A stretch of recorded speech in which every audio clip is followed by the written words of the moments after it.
بسم اللہ الرحمن الرحیم۔ السلام علیکم ورحمۃ اللہ وبرکاتہ۔ 15 گناہ جن کے ارتکاب سے اللہ شکلیں بگاڑ دیتے ہیں۔ محترم ناظرین، آج ہم جس دور سے گزر رہے ہیں اس میں ہر شخص نفسا نفسی کا شکار نظر آتا ہے، اور جتنی فکر ہمیں دنیا سمیٹنے کی ہے اتنا ہی دور ہم دینی تعلیمات سے ہوتے جا رہے ہیں۔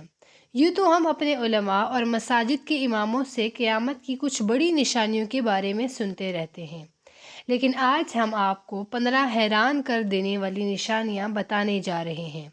حضور صلی اللہ علیہ وسلم نے ارشاد فرمایا کہ میری امت 15 قسم کی برائیوں کا ارتکاب کرے گی، جو آج کے دور میں ہمارے معاشرے میں ہی نہیں بلکہ ہمارے گھروں میں ہو رہی ہیں۔ ان نشانیوں کو جان کر ہم ان سے خود بھی بچ سکیں اور اپنے گھر والوں کو بھی بچا سکیں۔ چنانچہ حضرت علی رضی اللہ تعالی عنہ سے مروی ہے کہ رسول اللہ صلی اللہ علیہ وسلم نے ارشاد فرمایا کہ میری امت 15 قسم کی برائیوں کا ارتکاب کرے گی تو امت پر بلائیں اور مصیبتیں آن پڑیں گی۔ کسی نے پوچھا، یا رسول اللہ صلی اللہ علیہ وسلم، وہ کیا کیا برائیاں ہیں؟ تو اس کے جواب میں آپ صلی اللہ علیہ وسلم نے ارشاد فرمایا، نمبر 1، جب مال غنیمت کو شخصی دولت بنا لیا جائے گا۔ مال غنیمت کو دولت قرار دیے جانے کا مطلب یہ ہے کہ اگر سلطنت کے اہل طاقت و ثروت اور اونچے عہدیدار مال غنیمت کو شرعی حکم کے مطابق تمام حقداروں کو تقسیم کرنے کی بجائے خود اپنے درمیان تقسیم کر کے بیٹھ جائیں اور محتاج و ضرورت مند اور چھوٹے لوگوں کو اس مال سے محروم رکھ کر اس کو صرف اپنے مصرف میں خرچ کرنے لگیں، تو اس کے معنی یہ ہوں گے کہ وہ اس مال غنیمت کے تمام حقداروں کا مشترکہ حق نہیں سمجھتے بلکہ اپنی ذاتی دولت سمجھتے ہیں۔ نمبر 2، جب امانت کو غنیمت سمجھ لیا جائے گا۔ امانت کو غنیمت شمار کرنے سے مراد یہ ہے کہ جن لوگوں کے پاس امانتیں محفوظ کرائی جائیں وہ ان امانتوں میں خیانت کرنے لگیں اور امانت کو مال غنیمت کی طرح اپنا ذاتی حق سمجھنے لگیں جو دشمنوں سے حاصل ہوتا ہے۔ نمبر 3، جب زکوٰۃ کو تاوان سمجھا جائے گا۔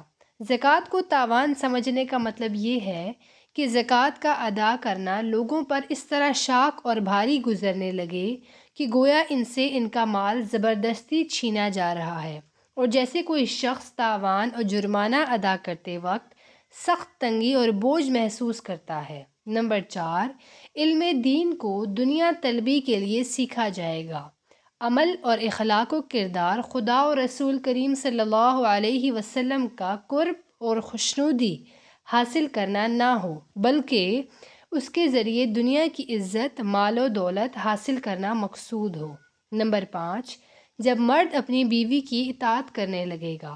مرد کا بیوی کی اطاعت کرنا یہ ہے کہ خاوند زن مرید ہو جائے اور اس طرح بیوی کا حکم مانے اور اس کی ہر ضرورت پوری کرنے لگے کہ اس کی وجہ سے خدا کے حکم و ہدایت کی صریح خلاف ورزی ہو۔ نمبر 6، جب مرد اپنی ماں کی نافرمانی کرنے لگے گا۔ ماں کی نافرمانی کرنے سے مراد یہ ہے کہ ماں کی اطاعت و فرما برداری کا جو حق ہے اس سے لاپرواہ ہو جائے اور کسی شرعی وجہ کے بغیر اس کی نافرمانی کر کے اس کا دل دکھائے۔